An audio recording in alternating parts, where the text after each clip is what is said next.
8h32 sur BFM TV et RMC. Ce matin, mon invité est une femme de droite au cœur du pouvoir, au cœur du gouvernement. Bonjour Sophie Primas. Bonjour. Merci d'avoir accepté mon invitation ce matin. Vous êtes la Merci. porte-parole du gouvernement et j'avoue que vos lumières vont m'être précieuses au lendemain de cette conférence de presse du Premier ministre qui m'a quelque peu déroutée, Sophie Primas. 4 mois de discussion entre patronat et syndicats, pas d'accord signé entre les deux. Le Premier ministre les reçoit mardi, entreperçoit une voie de passage qui existe.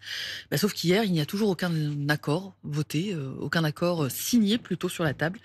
François Bayrou parle d'un exercice néanmoins inédit et remarquablement utile. Est-ce qu'il est dans le déni, le Premier ministre, Sophie Primas ? Non, c'est un exercice qui est inédit. On n'a jamais donné la responsabilité de cet équilibre des retraites aux partenaires sociaux. On ne leur a jamais donné véritablement les clés pour travailler ensemble. Et même si aujourd'hui, en effet, il n'y a pas d'accord encore signé, pas encore d'accord définitif, eh bien, nous avançons. Et je crois que le Premier ministre a raison de ne pas lâcher, de continuer à croire en ce dialogue, de continuer à croire que maintenant, il faut un peu l'autorité du Premier ministre pour aller jusqu'au bout. Et je crois qu'il y a des accords. 48 heures n'a pas servi à dénouer des situations. Il n'a pas servi à dénouer des situations, mais a servi à reprendre le dialogue. Il y a 2 semaines supplémentaires. Et donc, à la mi-juillet, nous avons tous bon espoir, y compris la ministre Astrid Panosyan, que nous y arrivions, puisqu'il y a déjà des points d'accord, que le Premier ministre s'est engagé à les mettre au Parlement dans le cadre de l'examen du projet de loi de finances sur la sécurité sociale.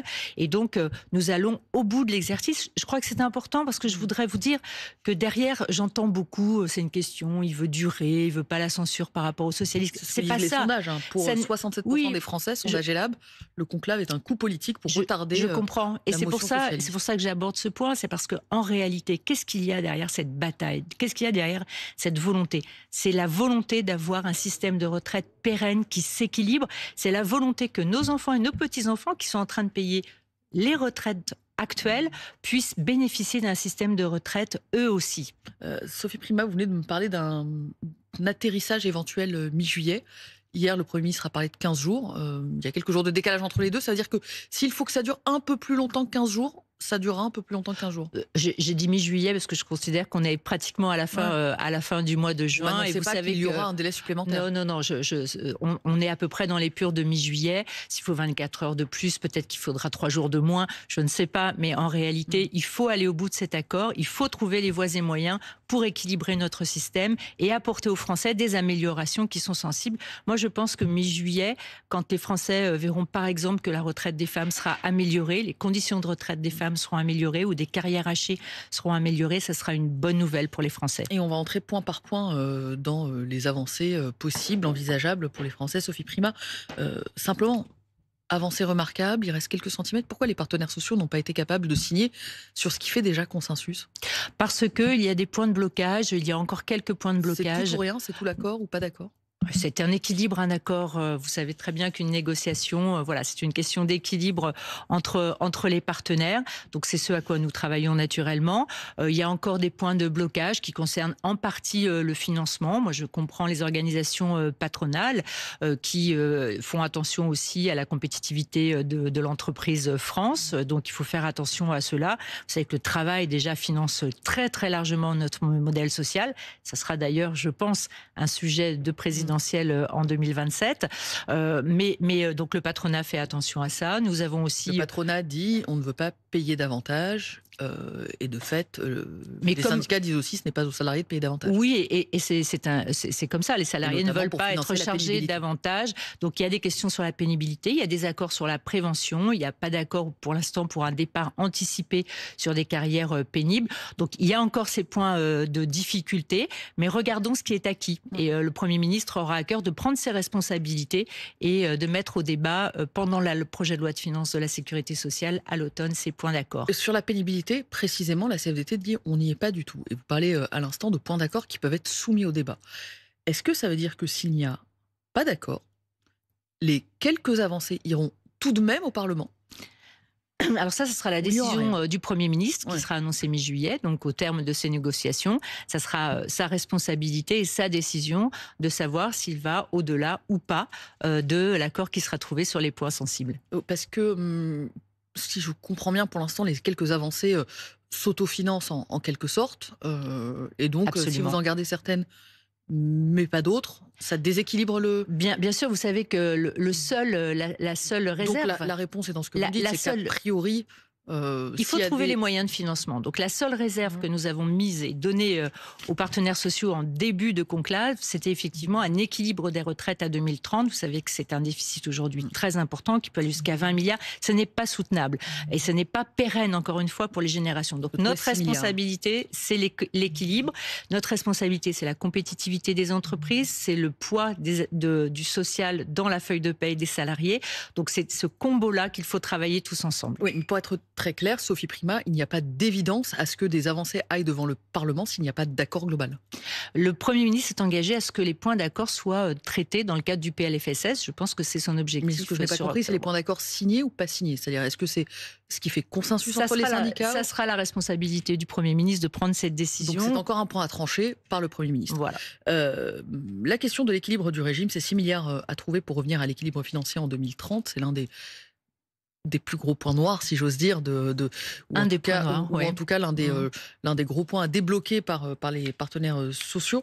Est-ce que la désindexation des retraites est une piste? Ça revient à ne pas revaloriser les retraites selon le taux d'inflation, donc soit de les revaloriser d'un peu moins que l'inflation, soit de ne pas les revaloriser. Vous savez que nous avons des échéances budgétaires qui sont très ambitieuses et là aussi ce sont des échéances budgétaires qui permettent à notre pays de revenir sur une forme de souveraineté financière et budgétaire. C'est impératif, sinon on se met dans la main des financiers internationaux avec des taux d'intérêt que nous ne pourrons plus supporter et des services publics qui seront dégradés parce qu'il faudra payer les intérêts de notre dette. Donc c'est exactement l'inverse de ce qu'on veut. Donc ça touche effectivement le système des retraites, ça touche le budget, ça touche la sphère sociale, ça touche les collectivités territoriales et bien sûr le fonctionnement de l'État. Donc mi-juillet, encore une fois, le Premier ministre a tous les éléments et il fera l'ensemble des arbitrages à ce moment-là, y compris sur la question que vous indiquez. Sophie Primas, je me mets dans la peau de ceux qui nous écoutent, qui disent mi-juillet, François Bayrou le dira. Quand on dit ça, c'est-à-dire que rien n'est exclu par principe et que la désindexation des retraites, c'est une piste. Toutes les pistes sont ouvertes aujourd'hui et c'est le Premier ministre qui choisira dans l'équilibre des finances publiques ce qu'il préfère. Il a dit que effectivement il faut que ça soit un accord qui soit partagé, un effort qui soit partagé par l'ensemble des Français. La question de tout le monde participe à hauteur de ce qu'il peut, est une question de justice également, est une question d'élan national dans ce bateau de la lutte contre le déficit. Bien sûr, il y a le gouvernement, mais il y a tous les partenaires sociaux. Vous savez, hier, on a fait... les partis politiques, Sophie Primas, et si je me souviens bien, votre famille politique, les Républicains, ne veut pas entendre parler de désindexation des retraites. Donc cette piste-là, elle n'a aucune chance de passer, si j'ose dire, le vote d'un budget. Nous verrons l'équilibre général qui sera proposé par le Premier ministre. Le Premier ministre proposera cet équilibre général mi-juillet et ensuite nous aurons jusqu'à l'automne, au moment où il faut déposer le projet de loi de finances devant le Parlement, c'est-à-dire début octobre, nous aurons un dialogue évidemment avec l'ensemble des parties prenantes et des partis politiques naturellement. Sophie Primas, je rappelle que vous êtes la porte-parole du gouvernement et que votre parole, de fait, engage ce que fait le Premier ministre, les ministres de l'économie et elle est donc précieuse pour les Français. Je reviens d'un point sur les avancées qu'on a évoquées. Vous avez parlé des mères de famille. Leur retraite sera calculée sur les meilleures années. Et le mode de calcul va changer pour que vraiment ça soit plus favorable. Le taux de départ à taux plein sans décote sera a priori avancé de 6 mois. Est-ce que ça, pour ceux qui nous écoutent... Pas que pour les femmes d'ailleurs. Pour tout le monde, pour les 66 ans et demi. Est-ce que pour ceux qui nous écoutent, peuvent se dire, ça c'est acquis. Ça, on est sûr qu'à la fin de l'année, ce sera dans un texte. Ça fera partie des avancées probables que le Premier ministre regardera et portera, si nécessaire, en loi de finances de la sécurité sociale à l'automne. Moi, je pense que c'est une avancée considérable pour les femmes. J'étais dans l'hémicycle du Sénat au moment de la réforme des retraites portée par Elisabeth Borne et dans la partie gauche de l'hémicycle, c'était le sujet principal, la réforme des retraites. Donc j'imagine que à la fois le Parti socialiste, toutes les formations plutôt à gauche sont contentes de ces avancées qui se profilent sur la carrière des femmes. C'est une meilleure valorisation de leur carrière. On sait quel est le gain sur une retraite Alors je ne l'ai pas là, mais je pense que Catherine Vautrin fera les calculs nécessaires. Sophie Primas, sans attendre l'issue de ces discussions, le Parti socialiste a déposé sa motion de censure que le Rassemblement national ne votera pas. Donc a priori, elle ne passera pas. Politiquement, c'est tout de même une opération curieuse pour vous. Ce conclave va se traduire par un gouvernement à nouveau à la merci du Rassemblement national. Moi, je tendance à dire que nous sommes à la merci en permanence et depuis le nouveau gouvernement, d'abord de Michel Barnier et ensuite de François Bayrou, en permanence sous la tutelle de 577 députés. Dont Sophie Primas, c'est un peu plus merci Marine Le Pen. Dont c'est la prérogative. Ce sont ces troupes qui ne voteront pas la censure. Mais sur ce sujet, vous voyez, on avait un débat hier soir dans l'hémicycle. Tout le monde disait, mais vous votez avec le RN, vous votez pas avec le RN. Mais en fait, tous les textes sont votés avec des géométries différentes dans cette Assemblée nationale que nous a envoyé les Français. Et en fonction des textes et en fonction des sujets qui sont abordés, eh bien, il y a des majorités qui se constituent, qui ne sont pas des majorités naturelles.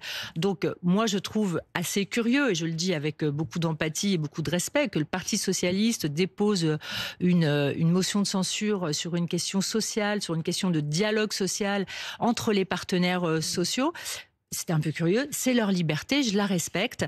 Peut-être qu'une majorité ne se fera pas pour que cette motion de censure soit adoptée. Je le souhaite parce que nous sommes au milieu d'un chantier budgétaire qui est essentiel pour la France. Oui, en quelque sorte, vous entrez en zone de turbulence, puisque c'est ce budget qui va valoir sans doute, composition de l'Assemblée nationale oblige plusieurs 49.3 et sans doute plusieurs motions de censure. J'ai l'impression d'être en zone de turbulence depuis mi-septembre.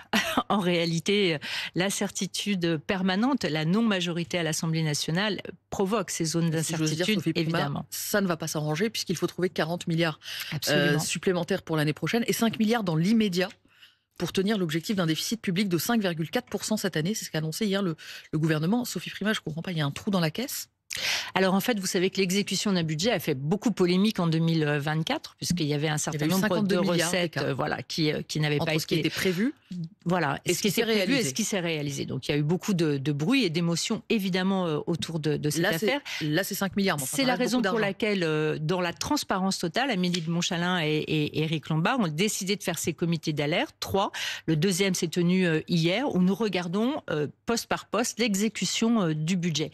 Alors effectivement, nous voyons... 5 milliards à trouver à l'été, c'est demain. C'est 5 milliards à trouver à l'été. C'est demain, c'est même hier en fait. Alors qu'est-ce que ça veut dire ? Ça veut dire c'est 1,7 milliard en gros sur la sphère sociale, puis 3 milliards sur la sphère de fonctionnement de l'État et des collectivités territoriales. 1,7 milliard sur la sphère sociale, ça veut dire quoi ? Qu'est-ce qui va changer pour les Français ? Ça veut dire que en fait, Catherine Vautrin et l'ensemble de son équipe sont en train de regarder les 3 zones de dérapage, en tout cas où il y a une évolution très importante des dépenses, à savoir les médicaments. Et donc, on voit tout de suite l'émotion qui est provoquée chez les pharmaciens, par exemple. Il y a une négociation avec les entreprises du médicament. Il y a les affections de longue durée. Et puis, il y a les médicaments, les affections de longue durée et les arrêts maladie qui progressent de façon considérable année après année. Les règles peuvent changer sur chacun de ces éléments. Ça veut dire qu'il faut regarder les règles. Les affections de longue durée. Il faut regarder les arrêts maladie et dès l'été. Il faut regarder les règles. Il faut tenir nos dépenses sociales. Là aussi, c'est une question de pérennité de notre modèle social dans sa globalité. Donc il faut regarder les fraudes aussi, qui est un système très coûteux pour la France. Catherine Vautrin, votre collègue qui est ministre de la Santé, pourrait annoncer demain de nouvelles règles de remboursement parce qu'il faut trouver 5 milliards dans l'immédiat et 1,7 milliard en l'espèce dans la sphère sociale. En l'espèce dans la sphère sociale. Vous savez qu'il y a eu un rapport de l'assurance maladie qui donne un certain nombre de préconisations et donc Catherine Vautrin travaille aujourd'hui sur les économies. Alors c'est des économies, mais c'est aussi des gels de budget. C'est-à-dire qu'il y a des budgets qui sont mis en réserve, qu'on a dans le budget de l'année 2025 et on décide de les geler pour voir si la conjoncture nous permet de les dépenser. Et si la conjoncture ne nous permet pas de les dépenser, à ce moment-là, on ne les dépense pas, on les garde dans le budget. C'est impératif parce que ce 5,4 de déficit qui est déjà très au-dessus des 3% de déficit qui nous permettraient de résorber notre dette, eh bien ces 5,4%, il faut qu'on les garde parce que c'est une question de crédibilité aussi pour les Français, des efforts que nous devons faire collectivement, mais c'est une question de crédibilité sur la sphère financière qui nous prête de l'argent aujourd'hui pour faire face aux besoins du service public. Sophie Primas, vous parliez des arrêts maladie qui dérapent. Est-ce que les arrêts maladie par téléconsultation, par exemple, ce sera fini dans pas longtemps? Vous aviez déjà limité dans le précédent budget, pas d'arrêt maladie de plus de 3 jours. Amélie de Montchalin, votre collègue du budget, il faut envisager, pourquoi pas, qu'ils ne puissent plus être délivrés par téléconsultation, ces arrêts maladie. Donc, je ne veux pas annoncer ici des choses sur lesquelles Catherine Vautrin et son équipe sont en train de travailler. On Mais là travaille aussi, ça fait partie des effectivement. pistes, tout est sur la table. Tout est sur la table, y compris le fait d'avoir des arrêts maladie de maximum 1 mois, puis ensuite de retourner voir son médecin pour reconfirmer des arrêts de maladie de 15 jours en 15 jours. Voilà, il faut regarder ça. Ce n'est pas évidemment, on ne veut pas évidemment priver les Français d'arrêts maladie lorsque c'est nécessaire, mais nous voulons optimiser le système. Encore une fois, c'est une question de pérennité de ce modèle social qui est assez unique en France, mais qui aujourd'hui pose des problèmes d'équilibre et donc de pérennité dans le temps. Un dernier mot d'international, Sophie Primas. J'ai quelques questions pour vous sur le sujet, puisque la semaine a évidemment été marquée par les frappes entre Israël, l'Iran, le cessez-le-feu, le sommet de l'OTAN. Hier, cette réunion à Bruxelles, où Emmanuel Macron a dit vouloir organiser le plus vite possible la conférence à l'ONU pour relancer la solution dite à 2 États, c'est-à-dire relancer en fait le processus de reconnaissance de l'État palestinien. La conférence avait été reportée précisément en raison de la guerre entre l'Iran et Israël. Ça reste l'objectif de la France de reconnaître un État palestinien? L'objectif de la France, c'est d'arriver à cette solution à 2 États, solution que nous poursuivons depuis des années et des années. Un État israélien, un État palestinien. Un État palestinien, un État israélien, un État palestinien et israélien, pardon. Et véritablement, avec des conditions. Nous voulons la sécurité d'Israël, nous voulons le rapatriement des otages, nous voulons que l'aide humanitaire urgemment rentre à Gaza, soit distribuée en sécurité. Vous savez qu'il y a eu des tirs à Gaza sur des centres de distribution de l'aide humanitaire. Il y a un vrai drame en ce moment en Palestine, parce qu'il y a de l'aide humanitaire qui rentre un peu, mais qui est soumise à des tirs, à des chantages, à des milices, etc.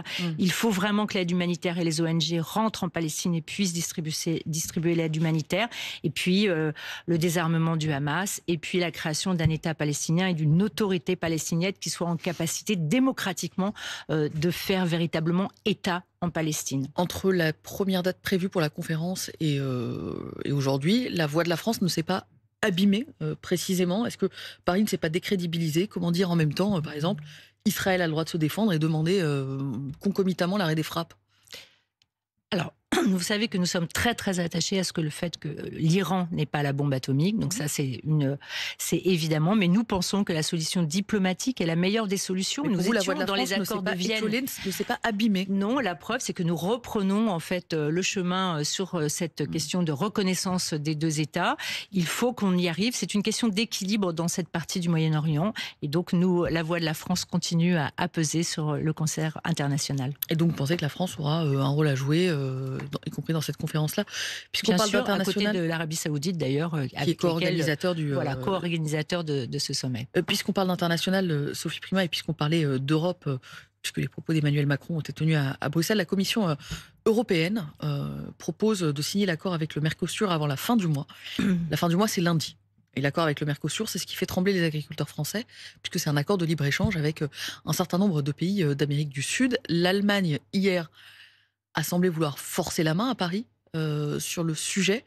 Est-ce que les agriculteurs qui nous écoutent ce matin ont la garantie que cet accord n'entrera pas en vigueur? Les agriculteurs ont la garantie que la France y est totalement opposée pour des raisons qui sont liées à l'activité agricole. Obligation de moyens, obligation de résultats. Est-ce que le fait que la France y soit opposée nous nous battons à ce qu'il n'entre pas chaque jour. Et moi qui étais ministre du Commerce extérieur, j'ai eu à me battre au G20, j'ai eu à me battre au Brésil contre cet accord. Cet accord, vous savez, il est daté, ça fait 20 ans qu'on en parle. Donc, il n'est plus du tout adapté au monde dans lequel nous sommes aujourd'hui. Et véritablement, la France, je voudrais dire, toute l'activité d'Annie Genevard, la ministre de l'Agriculture, qui était mercredi en Pologne pour parler avec nos homologues polonais. La Pologne qui s'oppose aux côtés de la France à la signature de cet accord. Exactement. Mais ça ne suffit pas. Aujourd'hui en Italie. Voilà. Et nous avons bon espoir parce que Benjamin Haddad a obtenu des avancées. Le ministre des Affaires européennes a déjà obtenu des avancées de la part de l'Italie cette semaine et la semaine dernière. Donc, nous sommes en train de créer cette minorité de blocage qui serait avant lundi. Écoutez, nous faisons le maximum pour le faire parce que nous sommes persuadés que si cet accord est bon pour certains secteurs d'activité, il présente trop de difficultés sur le secteur agricole. Le secteur agricole doit d'ailleurs nous aider avec les organisations agricoles des autres pays européens. Nous ne sommes pas seuls. Le gouvernement, les organisations et les partis politiques qui à l'unanimité ont voté contre. Merci Sophie Primas d'avoir été mon invitée ce matin. Il est 8h52 sur BFM TV et RMC.